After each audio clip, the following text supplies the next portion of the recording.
Tu l'as compris dans la dernière vidéo, nous n'avons jamais été aussi proches d'avoir un camping-car de garé devant chez nous.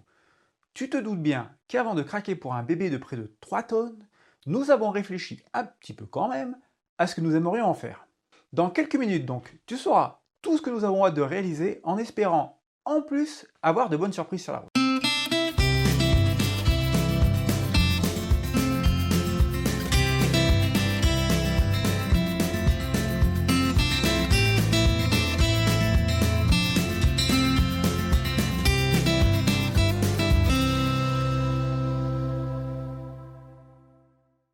Salut à toi, amateur ou passionné de maisons sur roues, bienvenue sur notre chaîne. En général, quand tu achètes quelque chose, c'est que ça répond à un besoin, une envie, voire un caprice, et des fois, les trois en même temps. C'est ce qui va faire que tu vas craquer après une demi-seconde de réflexion ou prendre des mois à te décider. Pour le sujet qui nous concerne, les camping-cars, quand ton achat coûte presque le prix d'un studio et que pourtant il est arrangé dans la catégorie articles de loisirs, normalement, on ne parle pas d'un achat coup de tête en passant devant une concession. Tu as réfléchi à 2 ou 3 petites choses avant, et en particulier, à quoi ça va bien pouvoir te servir d'avoir une maison sur roue. Nat et moi, c'est un projet sur presque 10 mois et un rêve depuis des années. Ça, tu le sais déjà. Donc, on peut le dire, nous ne sommes pas dans la catégorie achat compulsif. Mais quoi donc allons-nous faire avec une cabane à roulettes, comme dit notre banquier? On peut ranger ça en 2 catégories, les envies et les projets. On commence par les envies. Bon, déjà, outre le fait d'avoir hâte, super hâte en fait, de signer un bon de commande, nous pensons déjà au jour de la livraison. Autant commencer par le début. Une fois garé devant chez nous, ce meublé aura besoin d'être habillé, décoré, d'avoir son trousseau d'indispensable. Ça peut sembler bête, mais ça va être un réel plaisir pour nous. Nat adore la déco et moi les petites astuces. Je n'oublierai pas bien sûr de faire 1 ou 2 vidéos de présentation pour vous, bande de petits vénards. Et la suite, ce sera bien entendu de prendre la route. Pour des week-ends prolongés et des fois même juste pour une nuit, juste pour changer d'air. Nous habitons dans le massif de la Chartreuse, en Isère, et comme beaucoup d'habitants de montagne, nous sommes amateurs de randonnée et de trail. Aujourd'hui, nous prenons la voiture pour nous rendre au départ des sentiers, et le soir, nous rentrons le soir, toujours en voiture. Et demain, ce que je vais évoquer là, on le connaît déjà. Souvenez-vous, les années en Volkswagen California, les vacances en fourgon, et de savoir que ça va se reproduire, ça là, j'adore. Parce que, au lieu de prendre la voiture, ce sera le vendredi soir ou le samedi de préparer le camping-car, de prendre le volant et d'aller se poser quelque part, pas loin des départs des sentiers. Enfin, je suis conscient que ce sera pas aussi près qu'avec un van et un fourgon avec un camping-car. Et après, vous la voyez, la séquence parfaite. Un repas tranquillou avec un petit verre de vin, pas un bruit à part la nature, un plafond d'étoiles et un réveil avec le soleil avant une bonne journée de rando. Au retour, une bonne douche, une bière fraîche et un casse-croûte mérité. Comme dirait le George, what else? Là, je nous vends du rêve, en tout cas à Nat et à moi, parce que ça, c'est notre trip.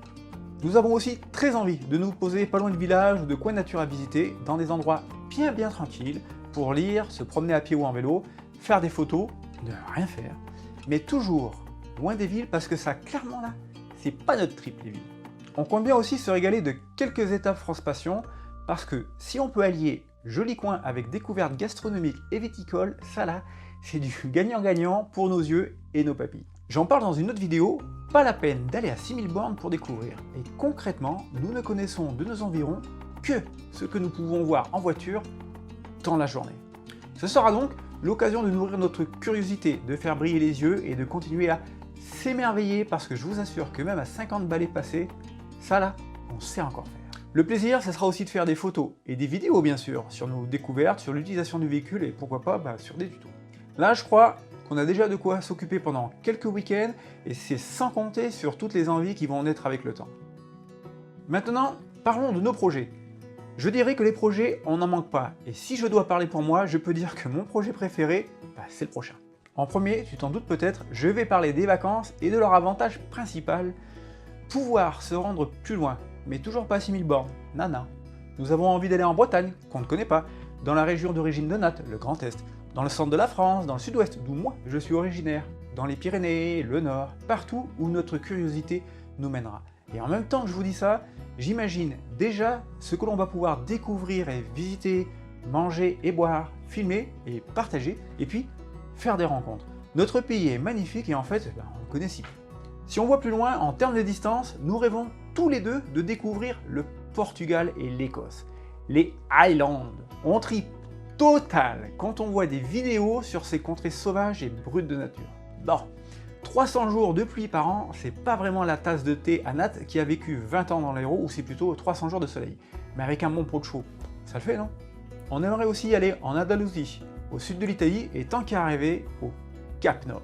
Par contre, autant nous nous régalons en regardant des voyageurs youtubeurs qui ont traversé des régions comme l'Afrique de l'Ouest, l'Iran, l'Amérique du Sud ou les Rocheuses canadiennes, autant ça nous fait pas envie. Peut-être les années. Je sais pas. En tout cas, on continuera à les suivre, mais sans marcher dans leurs traces, même si il paraît qu'il ne faut jamais dire jamais. Et tant que j'y pense, petite parenthèse, nous allons vous préparer une vidéo sur les chaînes YouTube qui nous inspirent, qui nous font voyager ou nous instruisent, et bien entendu, ce sera autour du monde des véhicules aménagés. Fin de la parenthèse. Vous voyez, niveau projet de voyage, on a de quoi remplir quelques agendas. Ce que je vous ai pas encore dit, c'est qu'il y a un autre projet derrière tous ces projets. Et là, on est carrément plus à long terme, et même de plus en plus à long terme au fur et à mesure que les gouvernements se succèdent. À travers ces voyages, nous comptons bien chercher un petit coin de paradis pour plus tard. Vous voyez le plus tard auquel je fais allusion? Genre dans 12-15 ans, à la retraite quoi, parce qu'à respectivement 52 et 53 ans, on se donne quand même le droit d'y penser. Et nous, ce que nous imaginons, c'est un petit coin tranquille, un petit nid d'amour, comme dirait Nat, et un camping-car dans la cour, bien entendu. Donc, quoi de mieux d'aller voir pour se faire soi-même son idée. Et puis bon, comme je l'ai dit, 12-15 ans, nous aurons bien le temps d'y penser en arrivant dans des coins sympas. Voilà, on arrive à la conclusion de cette vidéo. Rien de bien original tant qu'à l'utilisation qu'on imagine d'un camping-car. Et pourtant, nous allons réaliser tout ce que nous ne pourrions pas vivre sans un camping-car. Peut-être que tu te seras retrouvé dans ces mots parce que c'est aussi ton rêve ou parce que tu le vis déjà, fais-nous partager ça en commentaire. On se retrouve en attendant dans 2 semaines pour te présenter donc les chaînes YouTube que l'on suit. Et petite info de dernière minute pour les fidèles qui vont jusqu'à la fin des vidéos, on l'a pas encore, le camping-car. Mais on lui a déjà trouvé un petit nom et un ami dessinateur travaille sur son image, mais chut. Allez, bienvenue à bord et salut à tous!